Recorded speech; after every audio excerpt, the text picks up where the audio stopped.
إن الحمد لله نحمده ونستعينه ونستغفره ونعوذ بالله من شرور أنفسنا ومن سيئات أعمالنا من يهده الله فلا مضل له ومن يضلله فلا هادي له وأشهد أن لا إله إلا الله وحده لا شريك له وأشهد أن محمدا عبده ورسوله أما بعد فإن خير الحديث كتاب الله وخير الهدي هدي محمد صلى الله عليه وسلم وشر الأمور محدثاتها وكل محدثة بدعة وكل بدعة ضلالة وكل ضلالة في النار. يا أيها الذين آمنوا اتقوا الله حق تقاته ولا تموتن إلا وأنتم مسلمون. يا أيها الناس اتقوا ربكم الذي خلقكم من نفس واحدة وخلق منها زوجها وبث منهما رجالا كثيرا ونساء واتقوا الله الذي تساءلون به والأرحام إن الله كان عليكم رقيبا. يا أيها الذين آمنوا اتقوا الله وقولوا قولا سديدا يصلح لكم أعمالكم ويغفر لكم ذنوبكم ومن يطع الله ورسوله فقد فاز فوزا عظيما. أما بعد قال الله سبحانه وتعالى في موضع آخر ثم جعلناك على شريعة من الأمر فاتبعها ولا تتبع أهواء الذين لا يعلمون. محترم حاضرین جمعہ، بزرگوں اور نوجوانوں، ہر قسم کی تعریف اللہ رب العالمین کے لیے لائق و زیبا ہے۔ اس کے بعد درود و سلام نازل ہو رسول اللہ صلی اللہ علیہ وسلم پر،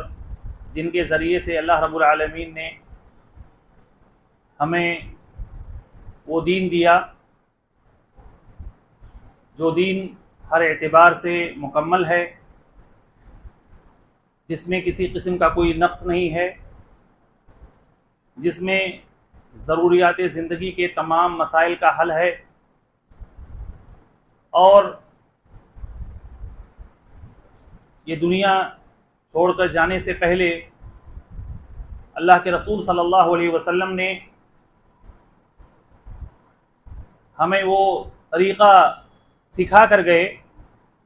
جو طریقہ قیامت تک کے لیے ہمارے دنیا اور آخرت میں کامیابی کا ضامن ہے۔ دینی بھائیوں، اللہ کے رسول صلی اللہ علیہ وسلم جو حجۃ الوداع، جو آپ کا پہلا اور آخری حج تھا، اس حج میں اللہ رب العالمین نے آپ کے اوپر وہ عظیم آیت کریمہ نازل فرمائی،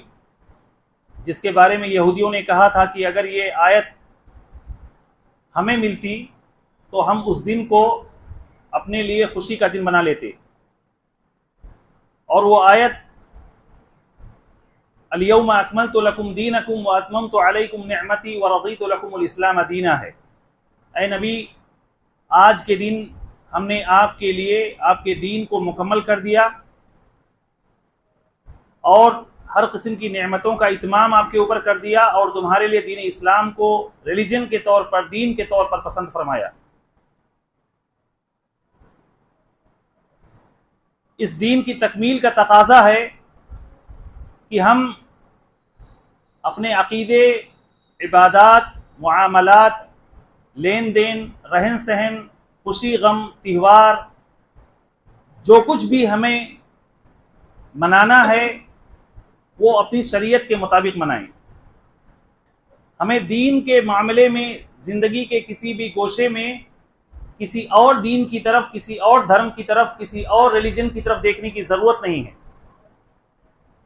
اسی لیے دن بھر میں کم سے کم 17 بار ہم اللہ رب العالمین سے یہ دعا کرتے ہیں، یہ دعا ہمیں سکھائی گئی ہے، اہدنا الصراط المستقیم، اے اللہ تو ہمیں سیدھی راہ دکھا، ان لوگوں کی راہ دکھا جن پر تو نے انعام کیا ہے، اور ان لوگوں کے راستے پہ ہمیں نہ چلا جن کے اوپر تیرا غضب ٹوٹا یا جو گمراہ ہو گئے۔ اس دین کی تکمیل کا تقاضا ہے کہ ہم دین کے اندر نہ کوئی بدعت ایجاد کریں اور نہ ہی ہم کسی اور دین کی طرف دیکھیں، نہ کسی اور قوم کی مشابہت اختیار کریں، نہ کسی اور قوم کے کلچر تہذیب کو اپنانے کی کوشش کریں۔ جب انسان کمزور ہوتا ہے، جب انسان شکست خوردہ ہوتا ہے، جب انسان کسی اور کو اپنے سے زیادہ بہتر اور غالب سمجھتا ہے، چاہے وہ مادی اعتبار سے، معنوی اعتبار سے، یا تہذیب اور کلچر اور ثقافت کے اعتبار سے، یا دین اور طریقے کے اعتبار سے، تو مغلوب قوم جو ہوتی ہے غالب قوم کی نقالی کرتی ہے۔ اللہ کے رسول صلی اللہ علیہ وسلم جو دین ہم کو دے کر گئے ہیں، جو دین اسلام ہمیں اللہ رب العالمین نے دیا ہے، اس دین میں یہ گنجائش نہیں ہے کہ ہم کسی اور کی طرف للچائی ہوئی نگاہ سے دیکھیں یا کسی اور قوم کے طور طریقے کو اپنے اندر اپنانے کی کوشش کریں۔ اگر کوئی شخص یہ سمجھتا ہے کہ دین اسلام کے علاوہ بھی کہیں نجات کا راستہ ہے، یا دین اسلام کے علاوہ کسی اور دین میں بھی نجات کے لیے انسان اس دین کو اپنا سکتا ہے، یا فلاں دین کا یہ طریقہ اسلام کے برابر ہے یا اسلام سے بہتر ہے، تو وہ دین اسلام سے خارج ہو جاتا ہے۔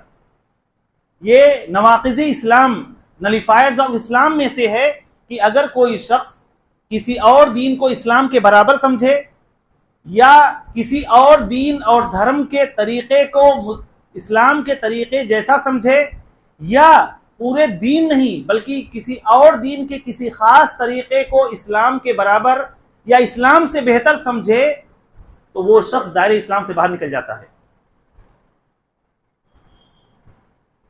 اس عقیدے پر ہر مسلمان کو گامزن ہونا چاہیے، ڈٹے رہنا چاہیے،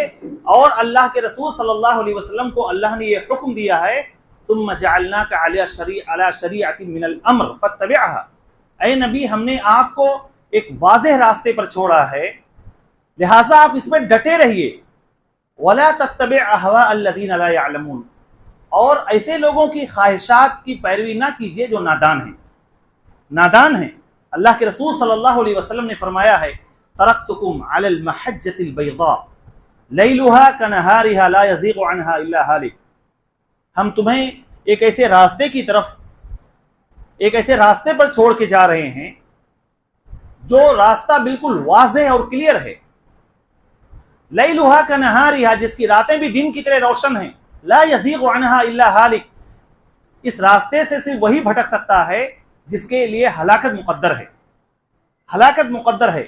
اس لیے دین اسلام کو چھوڑ کر اگر کوئی انسان دوسرا راستہ اپناتا ہے، دوسرے راستے کی طرف، دوسرے کلچر اور تہذیب کی طرف للچائی ہوئی نگاہ سے دیکھتا ہے، تو اس کے علم میں کمی ہے، یا اس کے عقیدے میں کمی ہے، یا اس کے ایمان میں نقص ہے۔ یہ واضح طور پر اس کے ایمان کی کمی کی علامت ہے۔ اس لیے اللہ کے رسول صلی اللہ علیہ وسلم نے ہمیں دوسرے قوموں کی مشابہت سے روکا ہے، اور اللہ کے رسول صلی اللہ علیہ وسلم نے فرمایا ہے، من تشبہ بقوم فہو منہم، جو شخص کسی قوم کی مشابہت اختیار کرتا ہے وہ انہی میں سے ہوتا ہے۔ ابن تیمیہ رحمہ اللہ نے فرمایا ہے کہ اس حدیث کا کم سے کم درجہ یہ ہے، اس کا جو معنی ہے کہ جو قوم کسی قوم کی مشابہت اختیار کرے وہ اسی میں سے ہوتا ہے، تو اس حدیث کا جو کم سے کم معنی نکلتا ہے وہ یہ ہے کہ کسی اور قوم کی مشابہت اختیار کرنا یہ حرام ہے۔ اور اس کا جو ظاہری معنی ہے وہ یہ ہے کہ اگر کوئی شخص کسی اور قوم کی مشابہت اختیار کرتا ہے تو وہ دائرہ اسلام سے باہر نکل جاتا ہے، وہ انہی میں سے ہو جاتا ہے۔ وَمَن يَتَوَلَّهُم مِّنْهُمْ فَإِنَّهُ مِنْهُمْ وَمَن يَتَوَلَّهُم مِّنكُمْ فَإِنَّهُ مِنْهُمْ، جو تم میں سے ان کے ساتھ دوستی اختیار کرے گا وہ انہی میں سے ہو جائے گا۔ اس لیے مسلمان رہتے ہوئے، مومن رہتے ہوئے انسان دوسرے کے لوگوں کی نقالی کرے، یہ اسلام قطعی طور پر اس کی اجازت نہیں دیتا۔ اسلام چاہتا ہے کہ مسلمانوں کی اپنی ایک شناخت ہو، مسلمانوں کی اپنی ایک آئیڈینٹی ہو، مسلمانوں کی اپنی ایک پہچان ہو، ان کے پاس ایک کلچر ہے، ایک تہذیب ہے، ایک سویلائزیشن ہے، جو آدم علیہ السلام سے لے کر آج تک چلا آ رہا ہے. یہ انبیاء کی وراثت ہے, یہ اللہ کے نیک بندوں کی وراثت ہے, یہ فاسقوں فاجروں کی, مغضوب علیہم اور ضالین کی, مجوس اور ملحدین کی تہذیب نہیں ہے, بلکہ یہ وہ راستہ ہے جو اللہ رب العالمین نے اپنے انبیاء کے لیے اور خاص طور پر اپنے آخری رسول کے لیے پسند فرمایا ہے. اس لیے اس تعلق سے دینی بھائیوں, ہمارے عقیدے الحمدللہ صحیح ہیں, درست ہیں, ہماری عبادات درست ہیں, لیکن ان تمام خوبیوں کے باوجود بعض دفعہ ہم دیکھتے ہیں کہ بہت سارے لوگ اپنے رسوم و رواج میں, عادت و اطوار میں, ٹریڈیشنز میں, خوشی اور غم کے موقعوں پر یہ خیال نہیں کرتے ہیں کہ یہ جو کام میں کر رہا ہوں یہ غیروں کا شعار ہے, یہ غیروں کی پہچان ہے, یہ ان کا اپنا کلچر ہے, لہٰذا ہمیں ان کے راستے سے بچنا چاہیے. سفیان ثوری رحمہ اللہ کا مشہور قول ہے, ہمارے لیے یہ ایک بہترین قاعدہ اور نمونہ ہے. وہ کہتے ہیں کہ اگر تم اپنا سر کھجلانے کے لیے بھی سنت سے کوئی طریقہ پا سکو تو اپنا سر بھی سنت کے طریقے سے کھجلاؤ. یعنی زندگی کا کوئی بھی کام ایسا نہ کرو جو اللہ کے نبی کے طریقے سے ہٹا ہوا ہو, چاہے خوشی ہو چاہے غم ہو, چاہے چھوٹے سے چھوٹا معاملہ ہو یا بڑے سے بڑا معاملہ ہو, ہر چیز میں آپ نبی کے طریقے کو ڈھونڈیں, سلف کے راستے کو ڈھونڈیں, رسول کا فرمان دیکھیں, اللہ رب العالمین کے کمانڈمنٹس دیکھیں, اللہ رب العالمین کا حکم دیکھیں کہ اس معاملے میں شریعت ہماری کیا رہنمائی کرتی ہے. نہ خوشی میں ایسا نہیں ہے کہ ہم خوشی منانے کے معاملے میں آزاد ہیں یا غم کے معاملے میں آزاد ہیں, یا شادی بیاہ اور تہوار اور رسوم و رواج کے موقع پر ہمیں شریعت نے کوئی رہنمائی نہیں کی. نہیں,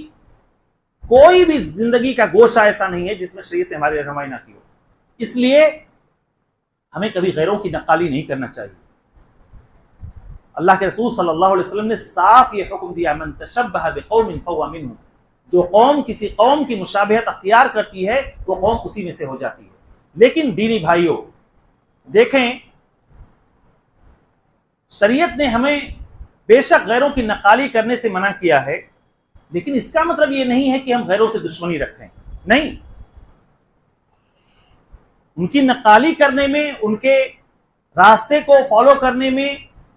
ہمیں مختلف حکم ہے, لیکن ان کے ساتھ دوستی کرنے میں, ان کے ساتھ انصاف کرنے میں, ان کے ساتھ بھائی چارہ نبھانے میں, ان کے ساتھ خیرخواہی کا معاملہ کرنے میں, ان کے ساتھ انسانیت کا ویوہار کرنے میں شریعت نے ہمیں حکم دیا ہے کہ کسی کے ساتھ آپ ظلم کا معاملہ نہیں کر سکتے, کسی کے ساتھ چیٹنگ نہیں کر سکتے, کسی کے ساتھ دھوکہ دھڑی نہیں کر سکتے, کسی سے جھوٹ نہیں بول سکتے, مسلمان ہو یا غیر مسلم ہو, سب کے ساتھ عدل اور انصاف کے ساتھ پیش آنا ہے. ان کے ساتھ اللہ کے نبی صلی اللہ علیہ وسلم نے جہاں یہودیوں کی مخالفت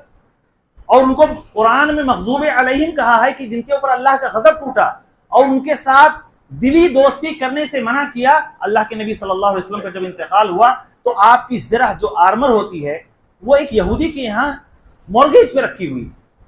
ان کے ساتھ اللہ کے نبی نے لین دین کیا, ان کے ساتھ معاملہ کیا, ان کی دعوتیں قبول کی, ان کے یہاں گئے, لیکن اس کے باوجود کبھی آپ ان کی نقالی نہیں کیے. اور مرتے مرتے اللہ کے رسول صلی اللہ علیہ وسلم اپنی امت کو یہ تعلیم دے کر گئے ہیں کہ ہمیں غیروں کے راستے پہ نہیں چلنا ہے. لعن اللہ الیہود والنصارى اتخذوا قبور انبیائہم مساجدا, اللہ کی لعنت ہو یہودیوں اور نصارہ پر کہ انہوں نے اپنے انبیاء کی قبروں کو عبادت گاہ بنا لیا. نقالی اور مشابہت کن چیزوں میں ہوتی ہے؟ یہ مختلف چیزوں میں ہو سکتی ہے, اور اسی اعتبار سے ہر ایک پر حکم بھی لگے گا. کبھی نقالی اور مشابہت انسان کسی کے عقیدے میں کرتا ہے, فلاں قوم کا یہ عقیدہ ہے, انسان اس کی نقالی کرنے لگتا ہے, اسی عقیدے کو اپنا لیتا ہے. کبھی کبھی یہ نقالی یا مشابہت انسان عبادت میں کرتا ہے, کبھی کبھی معاملات میں کرتا ہے, کبھی کبھی رسم و رواج میں کرتا ہے, خوشی کے معاملے میں, غم کے معاملے میں کرتا ہے, اور اسی اعتبار سے انسان کے اوپر حکم لگے گا. اگر انسان کسی عقیدے کو اپنا رہا ہے, کسی کفریہ عقیدے کو, شرکیہ عقیدے کو اپنا رہا ہے اور انہی کی طرح بننے کی کوشش کر رہا ہے, تو انسان اسی طریقے سے شرک میں اور کفر میں داخل ہو جائے گا. جیسے اللہ کے رسول صلی اللہ علیہ وسلم نے فرمایا کہ اللہ کی لعنت ہو یہود و نصارہ پر کہ انہوں نے اپنے انبیاء کی قبروں کو مسجد بنا لیا، عبادت گاہ بنا لیا۔ صرف عبادت گاہ، یہ نہیں فرمایا کہ عبادت گاہ بنانے کے بعد اپنے انبیاء اور اپنے نیک لوگوں سے وہ لوگ مدد مانگتے تھے یا ان کی عبادت کرتے تھے، نہیں، صرف ان کی قبروں پر مسجد بنانے سے، عبادت گاہ بنانے سے، بھلے آپ اللہ کی عبادت کریں، بھلے آپ اللہ ہی کے لیے خالص عبادت کریں، لیکن ان کی قبروں پر عبادت گاہ آپ نے بنا لیا تو یہود و نصارہ کے طریقے پر ہو گئے، اور یہ شرکیہ عمل ہے، شرکیہ عمل ہے۔ اللہ کے رسول صلی اللہ علیہ وسلم نے اسی طریقے سے اللہ کے رسول صلی اللہ علیہ وسلم نے علی بن ابی طالب رضی اللہ تعالیٰ عنہ کو حکم دیا کہ ان لا تدع تمثالا الا طمستا ولا قبرا مشرفا الا سویتا، مخالفت کا حکم دیا کہ دوسری قوموں کی قبریں، یہود و نصارہ کی قبریں کافی اونچی ہوتی ہیں، اس پر وہ عمارتیں تعمیر کرتے ہیں، چونا گچ کرتے ہیں، چراغاں کرتے ہیں، لہٰذا تم لوگ ایسا نہیں کرنا، اور قبر کو زمین کے برابر رکھنا، زیادہ زیادہ ایک بالش رکھنا جس کے اوپر نہ کوئی علامت ہو، نہ کوئی کتبہ ہو، نہ کوئی تاریخ پیدائش ہو، نہ کوئی اور ٹائٹل اس کے اوپر ہو، صرف علامت کے طور پر کہ یہ قبر ہے، بس اس سے زیادہ کچھ نہیں کر سکتے۔ یہ مخالفت ہے۔ اللہ کے رسول صلی اللہ علیہ وسلم نے جہاں اس عقیدے سے منع کیا، وہیں عبادات میں اللہ کے رسول صلی اللہ علیہ وسلم نے ان کی نقالی سے منع کیا، ان کی نقالی سے منع کیا۔ اللہ کے رسول نے فرمایا کہ یہود و نصارہ جوتے میں اور موزے میں نمازیں نہیں پڑھتے ہیں، لہٰذا تم لوگ جوتوں میں اور موزوں میں بھی نماز پڑھا کرو اور یہود و نصارہ کی مخالفت کرو۔ اس کا مطلب یہ نہیں ہے کہ مسجدیں جہاں قالینیں بچھی ہوئی ہیں، جہاں صفائی ستھرائی کا اہتمام ہے، انسان بازاروں سے گھوم کر اور گندے میل کچیل لگے ہوئے جوتے میں مسجد میں آئے اور نماز پڑھے، نہیں، بلکہ اگر آپ کو باہر نماز پڑھنی پڑے، ایسی جگہ نماز پڑھنی پڑے جہاں چٹائیاں نہیں ہیں، قالینیں نہیں ہیں، کھلی زمین پر، جیسے اللہ کے نبی مسجد نبوی میں پڑھتے تھے، صحابہ کرام پڑھتے تھے، ایسی جگہ پر اگر نماز پڑھنے کی نوبت آئے تو آپ جوتوں میں بھی نماز پڑھیے، آپ موزوں میں بھی نماز پڑھیے۔ یہ اللہ کے رسول صلی اللہ علیہ وسلم نے ان کی مخالفت کے لیے حکم دیا کہ ان کی طرح ہمیں نہیں بننا ہے، ان کے راستے پہ نہیں چلنا ہے۔ اس کے باوجود اللہ کے رسول صلی اللہ علیہ وسلم نے یہ بتایا کہ ہماری امت میں ایسے لوگ آئیں گے جو انہی کے نقش قدم پر ہو بہو چلیں گے۔ لَتَتَّبِعُنَّ سُنَنَ مَنْ كَانَ قَبْلَكُمْ شِبْرًا بِشِبْرٍ ذِرَاعًا بِذِرَاعٍ حَتَّى لَوْ دَخَلُوا جُحْرَ ضَبٍّ لَدَخَلْتُمُوهُ۔ یہ تمام تنبیہات کے باوجود اللہ کے نبی نے فرمایا جو حقیقت واقعہ ہے، جو ریالٹی ہے، بتایا کہ میری امت میں ایسے لوگ آئیں گے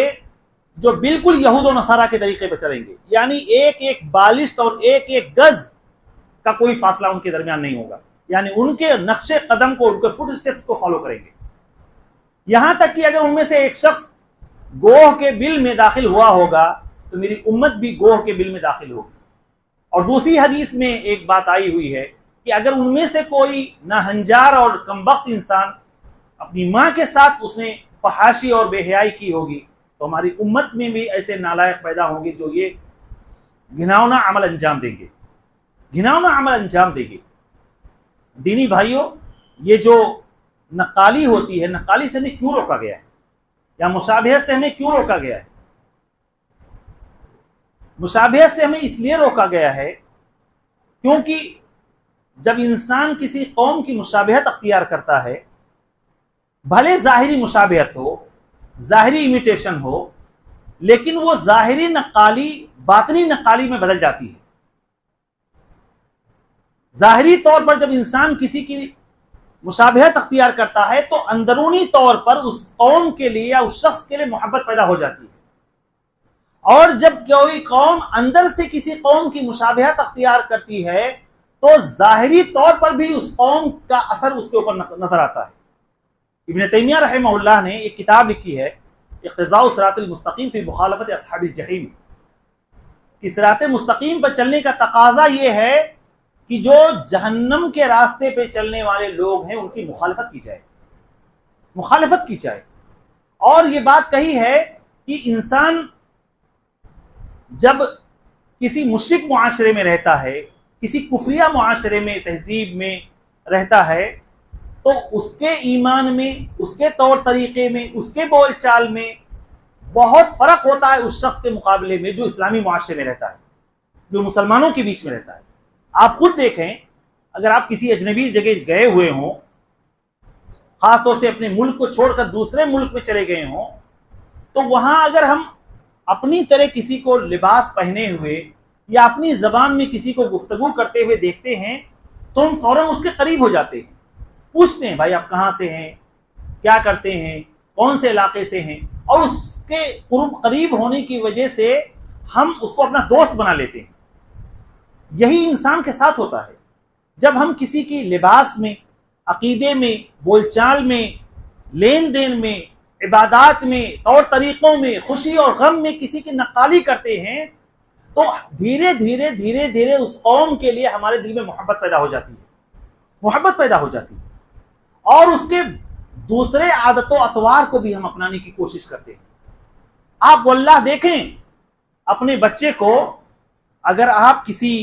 بزرگ، کسی عالم، کسی امام کا لباس پہنائیں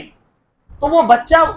ویسے ہی ایکٹنگ کرنے کی کوشش کرتا ہے جیسے فلاں عالم یا فلاں بزرگ یا فلاں امام کا ایکشن ہوتا ہے اور ان کا طور طریقہ ہوتا ہے۔ بعض دفعہ وہ کہے گا ابو میں مولوی صاحب بن گیا، یعنی مولوی صاحب بن گیا، مولوی صاحب جیسی وہ حرکتیں کرنے لگتا ہے۔ اگر آپ اسے فوجی کا لباس پہنا دیں تو وہ فوجیوں جیسی ایکٹنگ کرے گا۔ اگر آپ ماڈلوں، فاسقوں، فاجروں، ناچنے گانے والوں کا لباس پہنا لے تو وہ فاسقوں، فاجروں جیسی ایکٹنگ کرے گا۔ جو نوجوان یا جو عورتیں یا خواتین غیروں کی مشابہت اختیار کرتی ہیں، غیروں کے طور طریقے پہ جو لوگ چلتے ہیں، بھلے کہیں کہ میں ان کی جیسے نہیں ہوں، فلاں ماڈل کی طرح، فلاں ایکٹر کی طرح، فلاں سپورٹس مین کی طرح میں نہیں ہوں، میں اس کے طریقے کو اچھا نہیں سمجھتا، لیکن واللہ آدمی اسی طرح بننے کی کوشش کرتا ہے۔ اس کی بول چال ویسے ہوتی ہے، اس کا انداز ویسا ہوتا ہے، اس کا طور طریقہ ویسا ہوتا ہے، اسی کو سوچتا ہے، اسی کی زندگی کو فالو کرتا ہے، اسی کی زندگی کو پڑھتا ہے، جانتا ہے۔ کیوں؟ اس لیے کہ ظاہری طور پر جب انسان نے مشابہت اختیار کی تو باطنی طور پر اس کے لیے محبت پیدا ہو جاتی ہے۔ اس لیے شریعت نے ہمیں روکا ہے کسی بھی قوم کی مشابہت اختیار کرنے سے، کسی قوم کے طور طریقے کو اختیار کرنے سے، یہاں تک کہ آپ دیکھیں ہمیں اللہ رب العالمین نے انسان بنایا، انسان بنانے کے بعد اللہ نے ہمیں مسلمان بنایا، اللہ کے نبی صلی اللہ علیہ وسلم کی امت میں بنایا، جو سب سے بڑی نعمت ہے اللہ کی۔ آپ دیکھیں بحیثیت انسان اللہ رب العالمین نے، اللہ کے رسول صلی اللہ علیہ وسلم نے ہمیں حیوانوں کی مشابہت سے منع کیا ہے۔ آپ نماز پڑھتے ہیں، نماز میں آپ نے دیکھا ہوگا، پڑھا ہوگا، سنا ہوگا کہ اللہ کے رسول صلی اللہ علیہ وسلم نے فرمایا ہے کہ اونٹ کی طرح نہ بیٹھو، یعنی تم انسان ہو، جب سجدے میں جاؤ تو اونٹ کی طرح نہ بیٹھو، جیسے اونٹ اپنا گھٹنا پہلے رکھتا ہے ویسے تم بھی اپنا گھٹنا سجدے میں جاتے وقت گھٹنا نہ رکھا کرو بلکہ اپنا ہاتھ رکھو۔ اللہ کے رسول صلی اللہ علیہ وسلم نے فرمایا کہ جب سجدے میں جاؤ تو کتے کی طرح اپنا ہاتھ نہ پھیلاؤ، تم انسان ہو، تم حیوانوں کی طرح، کتوں کی طرح مشابہت نہ اختیار کرو، تم کتا بننے کی کوشش نہ کرو۔ اللہ کے رسول نے فرمایا کہ نماز میں جیسے لومڑی ادھر ادھر دیکھتی ہے، عام زندگی میں چکر مکر ادھر ادھر اپنی نگاہ پھیلاتی ہے، نماز میں تم بھی لومڑی کی طرح ادھر ادھر مت دیکھا کرو۔ اللہ کے رسول صلی اللہ علیہ وسلم نے فرمایا کہ تم نماز میں، جیسے کہ صحیح مسلم کی روایت ہے کہ سلام جب لوگ پھیرتے تھے تو اپنے ہاتھوں کو اٹھاتے تھے، جب دائیں بائیں سلام پھیرتے تھے تو اپنے ہاتھوں کو اشارے سے اٹھاتے تھے۔ اللہ کے رسول صلی اللہ علیہ وسلم نے فرمایا کہ تم گھوڑوں کی طرح، جیسے گھوڑے اپنے دموں کو ہلاتے ہیں، تم لوگ اپنے ہاتھوں کو نماز میں نہ ہلایا کرو۔ سبحان اللہ، آپ دیکھیں اللہ کے نبی صلی اللہ علیہ وسلم نے ہمیں جانوروں کی مشابہت اختیار کرنے سے منع کیا کہ جانور بننے کی کوشش نہ کرو۔ اسی طریقے سے اللہ کے رسول صلی اللہ علیہ وسلم نے ہمیں بحیثیت مسلم، بحیثیت مومن بتایا کہ ہم غیروں کی مشابہت نہ اختیار کریں۔ عبداللہ بن عمرو بن عاص رضی اللہ تعالیٰ عنہ فرماتے ہیں کہ اللہ کے رسول صلی اللہ علیہ وسلم نے ہمارے اوپر زعفرانی کلر، یعنی جو بھگوا کلر ہے، بھگوا کلر کا لباس دیکھا تو ہمیں منع کیا، کہا یہ مشرکین کا لباس ہے، یہ ان کا کلر ہے، لہٰذا یہ کلر مت پہنا کرو۔ لباس اور پوشاک میں بھی ہمیں اللہ کے رسول صلی اللہ علیہ وسلم نے غیروں کی مشابہت سے منع کیا۔ اللہ کے رسول نے فرمایا کہ ریشمی لباس نہ پہنو، ریشمی لباس مردوں کے لیے حرام ہے۔ اسی طریقے سے اللہ کے رسول صلی اللہ علیہ وسلم نے فرمایا کہ سونے اور چاندی کے لباس میں، سونے اور چاندی کے برتنوں میں نہ کھایا پیا کرو، کیونکہ یہ کفار و مشرکین کا طریقہ ہے، ان کے لیے دنیا میں ہے اور تمہارے لیے آخرت میں ہے۔ دنیا میں یہ ان کا حصہ ہے، دنیا میں یہ مزے لے لیں، یہ ایک مومن کے لیے آخرت میں جنت میں اللہ تعالیٰ بطور نعمت دے گا۔ لباس، پوشاک، عید، تہوار، اللہ کے رسول صلی اللہ علیہ وسلم نے اللہ کے رسول جب مدینہ پہنچے تو آپ نے دیکھا کہ مدینہ میں لوگ جو ہے نیروز کا جو ہے تہوار منا رہے ہیں، جو فارسی اور مجوسی طریقہ تھا۔ اللہ کے رسول صلی اللہ علیہ وسلم نے اس سے منع کیا اور کہا اللہ تعالیٰ نے تمہارے لیے 2 تہوار دیے ہیں، عید الفطر اور عید الاضحیٰ کا، لہٰذا اس کے علاوہ کسی اور تہوار میں شرکت جائز نہیں ہے، چاہے وہ غیروں کا اپنا تہوار ہو یا کسی بزرگ کا عرس ہو یا میلے ٹھیلے ہوں یا اس طرح کا کوئی بھی، اگر کسی قوم کے لیے وہ پہچان اور خاصہ ہے تو ہم اس کی مشابہت اختیار نہیں کر سکتے۔ مشابہت کے بارے میں ایک بات یاد رکھیں، ایک قاعدہ یاد رکھیں، دیکھیں اگر کسی قوم کا عقیدہ ہے تو ہمیں اس کو نہیں اپنانا ہے، کسی قوم کی خاص عبادت ہے تو ہمیں اس کی طرح نہیں پڑھنا ہے۔ اللہ کے رسول صلی اللہ علیہ وسلم نے فرمایا کہ نماز میں کمر پہ ہاتھ رکھ کے نماز نہ پڑھا کرو، کیونکہ یہ یہودیوں کا طریقہ ہے، یہودیوں کا طریقہ ہے کہ کمر پہ ہاتھ رکھ کے جو ہے وہ عبادت کرتے ہیں۔ اسی طریقے سے جو رسوم و رواج ہیں اگر وہ کسی قوم کی پہچان اور شناخت ہیں تو ہم اس کو نہیں اپنا سکتے۔ لباس اور پوشاک میں اگر کوئی لباس اور پوشاک کسی قوم کی شناخت ہے تو ہم اس کو نہیں اپنا سکتے کہ اس کو دیکھنے کے بعد فوراً اس قوم کی طرف آپ کا دماغ جائے، اس قوم کی طرف آپ کا ذہن جائے۔ مثال کے طور پر ایک عورت ایسا لباس پہنے کہ دیکھنے کے بعد فوراً لگے کہ یہ تو نن دکھتی ہے، یہ تو نن دکھتی ہے، تو وہ جائز نہیں ہے۔ ایک آدمی ایسا لباس پہنے کہ فوراً لگے کہ یہ تو بالکل سادھو دکھتا ہے، تو وہ لباس جائز نہیں ہے۔ ایک آدمی ایسا لباس پہنے کہ لگے کہ وہ تو ایکٹر لگتا ہے، وہ تو کوئی کامیڈین لگتا ہے، تو ایسا لباس جائز نہیں ہے۔ ہاں، جو چیز مباحات کے حکم میں آتی ہے، جو کسی قوم کی شناخت نہیں ہے، جو ان کے جو مصنوعات ہیں، جو ان کے پروڈکٹس ہیں، سائنسی ایجادات ہیں، روزمرہ کی زندگی میں جو چیزیں ہم استعمال کرتے ہیں، اسے استعمال کرنے میں کوئی حرج نہیں ہے۔ اللہ کے رسول صلی اللہ علیہ وسلم نے خود استعمال کیا ہے، جیسے کہ دوائیں ہیں، گاڑیاں ہیں، کاریں ہیں اور زندگی کے دوسری ضروریات ہیں، اس میں ان کی کوئی شناخت نہیں ہے۔ مثال کے طور پر جیسے کہ پینٹ شرٹ ہے، عام جو پینٹ شرٹ ہیں یہ کسی قوم کی شناخت نہیں ہے، کسی قوم کی پہچان نہیں ہے، ہر کوئی پہنتا ہے۔ لیکن لباس میں بھی اللہ کے رسول صلی اللہ علیہ وسلم نے ہمیں گائیڈ لائن دی ہے کہ ہمارا لباس کیسا ہونا چاہیے، بالکل تنگ چست نہ ہو، بالکل ریویلنگ نہ ہو کہ آپ کے بدن کی بوٹی بوٹی نظر آئے، آپ کے بدن کا عضو عضو نظر آئے، پورا جغرافیہ نظر آئے، یہ لباس جائز نہیں ہے۔ ایسے ہی کلر میں لال کلر نہ پہنو، زعفرانی کلر نہ پہنو، ریشمی لباس نہ پہنو۔ عورتوں کو ان کے حجاب کا طریقہ سکھایا گیا کہ غیروں کی طرح، جاہلیت کی طرح جو بناؤ سنگار کر کے مارکیٹ میں نہ نکلا کرو، حجاب پہن کر پورے عفت اور پاک دامنی کے ساتھ گھر سے اگر تمہیں نکلنے کی ضرورت پڑے تو نکلا کرو۔ یہ اللہ کے رسول صلی اللہ علیہ وسلم نے ہمیں طریقہ دیا ہے۔ دینی بھائیوں، بہت بار ہم جہالت کی بنیاد پر یا بعض دفعہ رواداری کی بنیاد پر یا ہماری ایمان کی کمزوری ہوتی ہے، ہم اپنے گھروں میں بہت سارے ایسے طریقے ایجاد کر لیتے ہیں اور ہم سوچتے ہیں اس سے کیا فرق پڑتا ہے، کوئی سوچتے ہیں اس سے کیا فرق پڑتا ہے۔ آج مسلمانوں میں بچوں کا برتھ ڈے منانا ایک عام سا ٹرینڈ بن گیا ہے، عام سا ٹرینڈ بن گیا ہے۔ ہم یہ سوچتے ہیں کہ اس میں کون سے حرج کی بات ہے، یہ تو غیروں کا شعار نہیں، یقیناً غیروں کا شعار ہے۔ سب سے پہلے کرسچنوں نے عیسیٰ علیہ السلام کا برتھ ڈے منایا، کرسچنوں نے عیسیٰ علیہ السلام کا برتھ ڈے منایا، وہی برتھ ڈے مسلمانوں نے کاپی کر کے نبی کریم صلی اللہ علیہ وسلم کی میلاد النبی کو منایا۔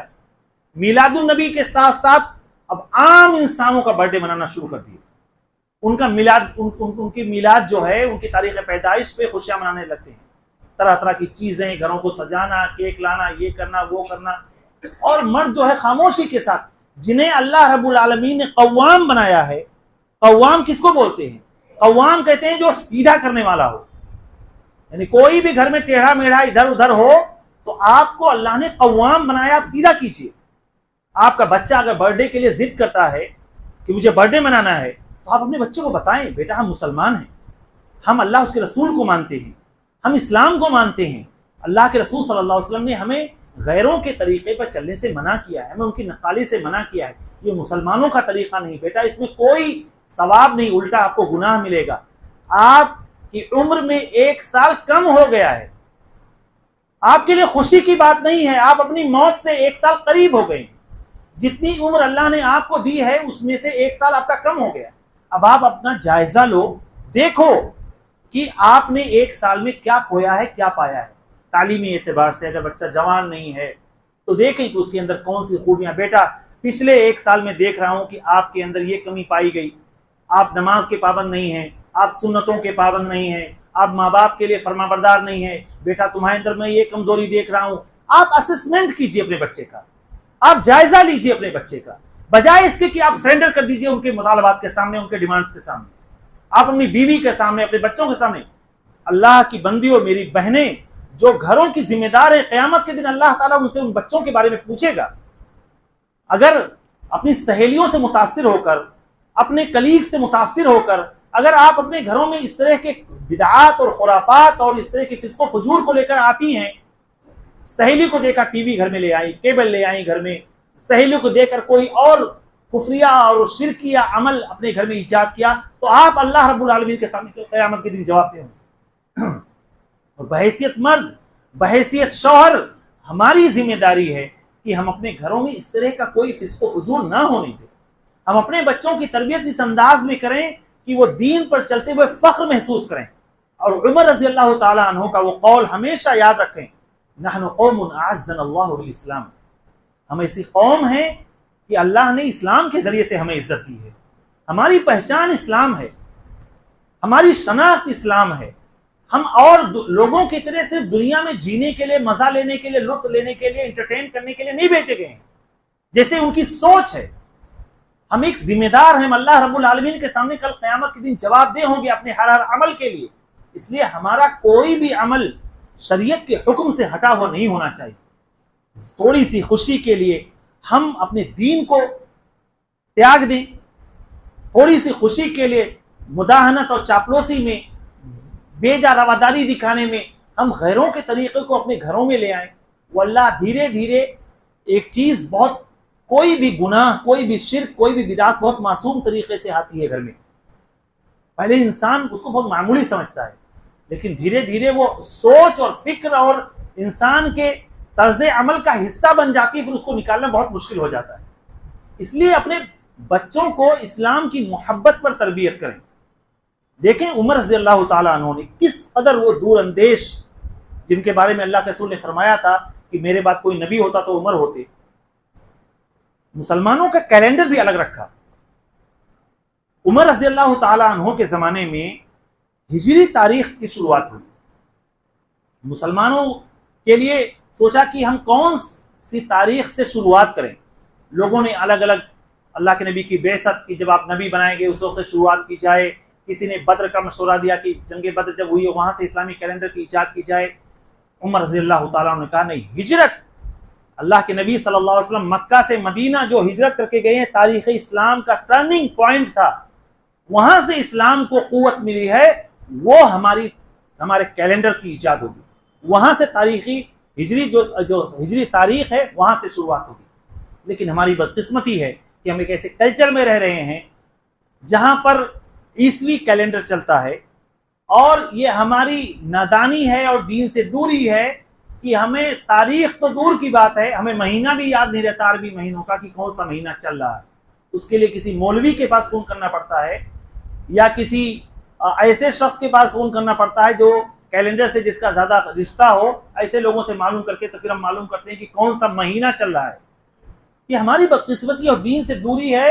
اور اسلامی سوچ و فکر سے دوری کا نتیجہ ہے۔ اسی لیے اللہ کے رسول صلی اللہ علیہ وسلم نے ہر چیز میں دینی بھائیوں ہماری رہنمائی کی ہے، نہ ہم عقیدے میں کسی کی نقالی کریں، نہ عبادات میں کسی کی نقالی کریں، نہ لباس اور پوشاک میں کسی کی نقالی کریں، نہ اپنے چہرے مہرے میں کسی کی نقالی کریں۔ اللہ کے رسول صلی اللہ علیہ وسلم نے کہا کہ یہودی جو ہے مونچھ اور داڑھی دونوں بڑھاتے ہیں، لہٰذا تم کیا کرنا، داڑھی بڑھاؤ مونچھیں کٹاؤ. ان کی مخالفت، یعنی اگر کسی چیز میں سملرٹی ہو رہی ہے ہماری اور ان کی، تو یا تو اس کی عدد میں مخالفت کا حکم دیا گیا یا اس کی کیفیت میں مخالفت کا حکم دیا گیا. کہا کہ یہودی داڑھی اور مونچھ دونوں رکھتے ہیں، اللہ کے رسول نے فرمایا کہ وہ دونوں بڑھاتے ہیں، لہٰذا تم داڑھی بڑھاؤ مونچھیں کٹاؤ. ان کی مخالفت کرو، مجوس کی مخالفت کرو، مشرکین کی مخالفت کرو، اللہ کے رسول صلی اللہ علیہ وسلم نے حکم دیا. ایسے ہی آپ دیکھیں اللہ کے رسول نے دیکھا کہ یہود جو ہے 10 محرم کو روزہ رکھتے ہیں، تو اللہ کے رسول نے کیا فرمایا کہ اگلے سال اگر میں زندہ رہا تو میں ایک دن پہلے اس میں ایڈ کر لوں گا، یعنی ان سے میں الگ رہوں گا، میں 9 اور 10 کو روزہ رکھوں گا. اس لیے ہمیں بھی اپنی زندگی میں جہاں ہم اپنے عقیدے کے لیے فکر مند رہتے ہیں، ہمیں اپنے طور طریقے، اپنے معاملات، اپنے لین دین، اپنے گھر کی ماحول کے بارے میں بھی فکر مند ہونا چاہیے. ہمیں کوشش کرنا چاہیے کہ ہمارے گھروں میں کوئی ایسا طریقہ، کوئی ایسی بدعت، کوئی ایسا فسق و فجور گھسنے نہ پائے، نہ ہماری عورتوں کے ذریعے سے، نہ ہماری بیٹیوں کے ذریعے سے، نہ ہمارے بچوں کے ذریعے سے، اور نہ خود ہمارے ذریعے سے، کہ کل قیامت کے دن ہم اپنے بچوں کے لیے بری مثال بنیں. اللہ رب العالمین سے دعا ہے کہ اللہ تعالیٰ ہمیں دین اسلام پر مکمل طریقے سے چلنے کی توفیق عطا فرمائے. الہ العالمین ہمارے اندر جو خرابیاں درائی ہیں، جو فسق و فجور گھسائے ہیں، جو بدعات ہمارے اندر گھسائیں، الہ العالمین تو ہمیں بچنے کی توفیق عطا فرما. الہ العالمین ہمارے بچوں کی، ہمارے بیویوں کی، ہمارے گھر والوں کی اصلاح فرما. الہ العالمین تو ہمیں اسلامی اعتبار سے، اسلامی طور طریقے پر اپنے بچوں کی تربیت کرنے کی توفیق عطا فرما. الہ العالمین تو ہماری سوچ و فکر کو اسلامی کر دے. الہ العالمین ہمیں ہر قسم کے بدعات و خرافات، غیروں کی مشابہت سے بچنے کی توفیق عطا فرما. الہ العالمین تو ہمارے ایمان میں، ہمارے دل میں ایمان کی محبت پیدا فرما دے. الہ العالمین کفر، فسق، معصیت، نافرمانی کے کاموں سے الہ العالمین تو ہمیں